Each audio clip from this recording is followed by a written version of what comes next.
আসসালামু আলাইকুম। আশা করি সবাই ভালো আছে। সার্ক অর্থাৎ এই দক্ষিণ এশিয়ার ৮টি দেশ নিয়ে একটি সংগঠন গঠন করা হয়, আর এই সংগঠনটির সংক্ষিপ্ত নাম হচ্ছে সার্ক।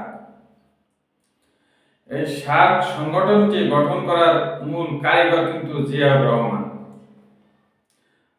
আর সেই সংগঠনটির কোনো আলোচনা নেই, কোনো কার্যক্রম নেই বললে চলে। কিন্তু কেন? আসলে এই সার্কটা একটা প্রতিহিংসার শিকার, আর এই প্রতিহিংসাটা করেছে কিন্তু আওয়ামী লীগ, আর সেখানে তাল দিয়েছে, জোগাড় দিয়েছে ভারত। আমি একটা ঘটনা বলি।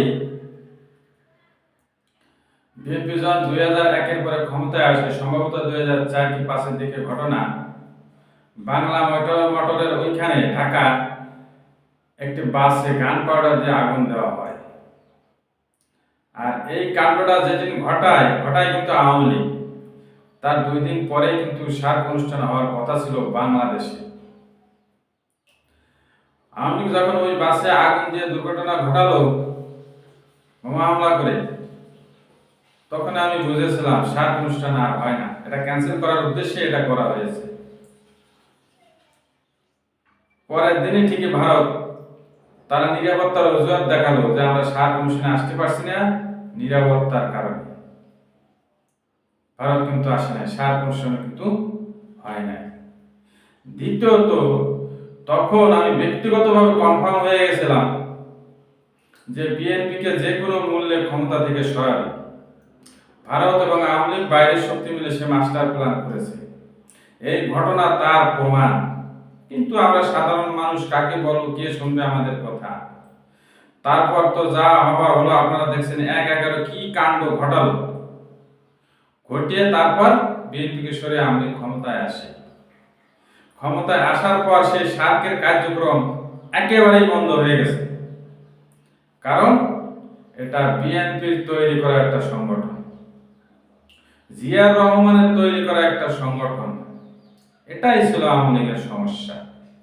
আর এই কারণে এই সার্কটাকে তারা উজ্জীবিত করেনি, বরং আস্তে আস্তে আস্তে আস্তে আস্তে আস্তে ড্যাম ফেলে যাচ্ছে। আর ভারত তো চাবেই না, যেহেতু আওয়ামী লীগ চায় না, তাদেরকে ভারত চাবে? ভারত চায়নি।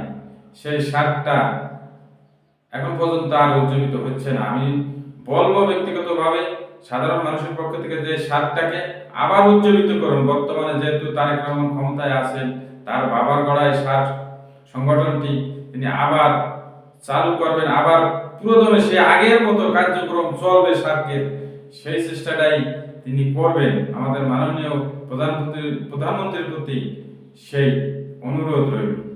আশা করি সবাই ভালো থাকবেন, সুস্থ থাকবেন। আল্লাহ হাফেজ।